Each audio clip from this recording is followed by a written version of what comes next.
آپ 1 سال جیل میں رہی, سیاسی سینٹر میں 1 مہینہ, تشدد, بال نوچے گئے اور کھانا پینا نہیں دیا گیا اور 2-3 دن ایک جگہ پہ کھڑا کیا گیا. وہاں پہ بہت سارے آپ کی پارٹی کے لوگ سیاست بھی کرتے ہوں گے, منافقت بھی کرتے ہوں گے, کچھ آپ نے کہا اندر کے کچھ باہر کے, سب کی سیاست منافقت سیاست تھی. اس دوران آپ نے وہ کنٹینیو پھر بھی سیاست کی. پھر آپ 1 سے 1.5 سال جنا اسپتال کے نفسیاتی وارڈ میں نفسیاتی مریض ہو گئی, ذہنی مریض ہو گئی اور کافی لوگوں کو نہیں پہچانتی تھی. ایک اذیت کا ایک آپ کا دور بھی گزرا. ڈاکٹر ہارون نے آپ کا علاج کیا. وہ کیسا دن گزرے آپ کے, پھر کیسے ٹھیک ہوئی؟ امید بھٹو صاحب, معاملہ یہ ہوا کہ جب بات نہیں مانی گئی تو ظاہر ہے ان کا ٹارچر بڑھتا چلا گیا. جب مجھے پھر انہوں نے CIA سینٹر میں ایک اطلاع دی کہ آپ کی پوری فیملی کو مرڈر کر دیا گیا ہے, ختم کر دیا ہے ہم نے, اور محترمہ بے نظیر بھٹو کو بھی ختم کر دیا ہے. اس دن میں کومے کی طرف جا رہی تھی.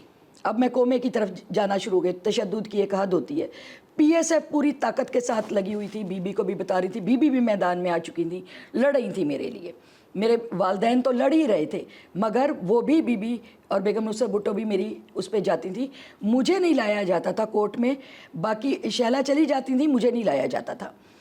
تو اس کے بعد ہمیں شفٹ کیا گیا CIA سینٹر میں, اور وہاں پر CIA والوں نے, میں CIA کے اندر دیکھتی تھی کہ منور سہروردی جو ہیں سب بہت خوفزدہ تھے, مطلب لاکھوں میل دور بھاگ چکے تھے.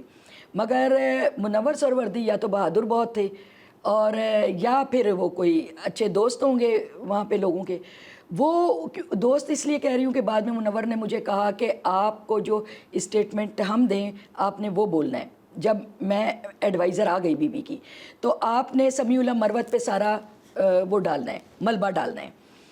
تو جو میں نے اندر نہیں, ان کی نہیں بات مانی تو آپ کا جھوٹ کیوں مانوں. بہرحال مجھے بڑے تھریٹ دیے. منور اندر سفید کپڑے کلف لگے ہوئے ہوتے تھے, یہ آتے تھے اور سیدھا اوپر جو SSP کا روم ہوتا تھا وہاں چلے جاتے تھے. تو وہیں پہ جام صاحب سے بھی ملاقات ہوئی تھی سب. تو یہ چیزیں, اس کے بعد ہم جیل گئے. جیل میں گئے تو وہاں پہ 4 دن, کیونکہ مجھے تو مینٹلی ٹارچر بہت زیادہ کیا گیا تھا. تو اس کے بعد مجھے جناح ہاسپٹل میں ڈاکٹر خواجہ کریم, اللہ تعالیٰ ان کو زندگی دے, وہ سپاف کے پریزیڈنٹ تھے. اس کے بعد وہاں پر ڈاکٹر ہارون, ان کو جتنے آپ سلوٹ پیش کر سکتے ہیں آپ کریں, کیونکہ وہ رائٹ مین تھا, وہ ڈیموکریٹک آدمی تھا, اور اس کو کسی بات کا ڈر نہیں تھا. اس نے کہا کہ میں نے دیکھا ہے کہ ڈیموکریسی کے لیے ایک بچی جنگ لڑ رہی ہے, تو میرا بھی فرض بنتا ہے کہ میں اس کا علاج کروں. آج کل سیاست میں بہت سارے قیدی اسپتالوں میں جا کے چلے جاتے ہیں کہ بیمار ہیں, مسئلے ہیں, کوئی نہ کوئی بیماری شو کرتے ہیں. کیا آپ نے بھی تو ایسا نہیں کیا کہ 1 سال وہی اسپتال میں جیل سے بچنے بھی رہ گئی؟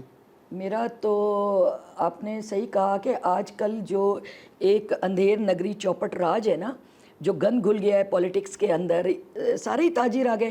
اصل میں سارے آئے ہیں بے روزگار, جن کو کوئی روزگار نہیں ہے.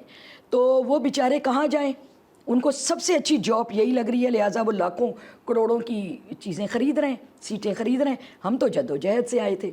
تو آپ جدوجہد سے آئے, آج کل آپ آئے اور آپ کے ساتھ بہت ساری لڑکے لڑکیاں, PS سے بڑا عروج. آج وہ اگر پیپلز پارٹی کی یا باقی ساری پولیٹیکل پارٹیوں کی بات کریں تو یوتھ کی, ان کی اسٹوڈنٹس ونگ سے تو بالکل ختم ہوتی جا رہی ہیں. وہ بچے بچیاں وہ کہاں گئے؟ وہ سب نوجوان یوتھ آج سب پارٹیوں میں غائب, سب وہ منظر وہ کیا ہے, پھر وہ کہاں چلے گئے سارا؟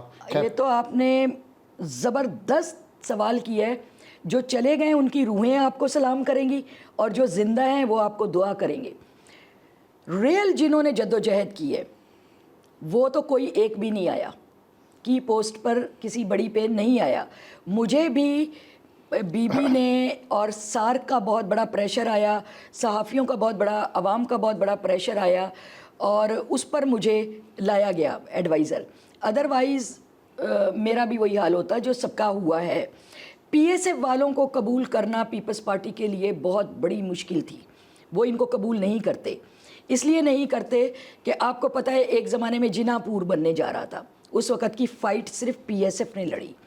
پاکستان میں سندھو دیش بننے جا رہا تھا, اس وقت کی فائٹ صرف اور صرف کیا یہ ان ساری پارٹیوں پہ الزامات تو نہیں تھے کہ جناح پور, سندھو دیش, یہ سب ان پارٹیوں پہ کوئی الزام نہیں تھے یا حقیقت بھی تھی کوئی؟ نہیں, حقیقت تھی نا. آپ ایک فائٹ کر رہے تھے, خون کی ندیاں بہہ رہی تھی, گھروں سے بچے اٹھائے جا رہے تھے.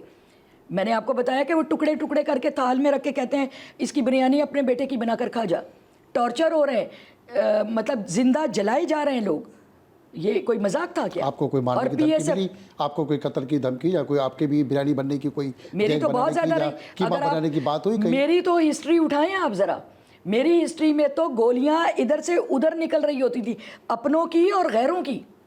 غیروں سے تو کوئی شکوہ نہیں ہے, ان کے ساتھ تو ہم فائٹ کر رہے ہیں. گنیں رکھی گئی, تھریٹ کیا گیا, بہت تھریٹ کیا گیا کہ یا تو ہمارے ساتھ شامل ہو جاؤ ورنہ بوریا بستر باندھو اور نکل جاؤ. اور وہی ہوا.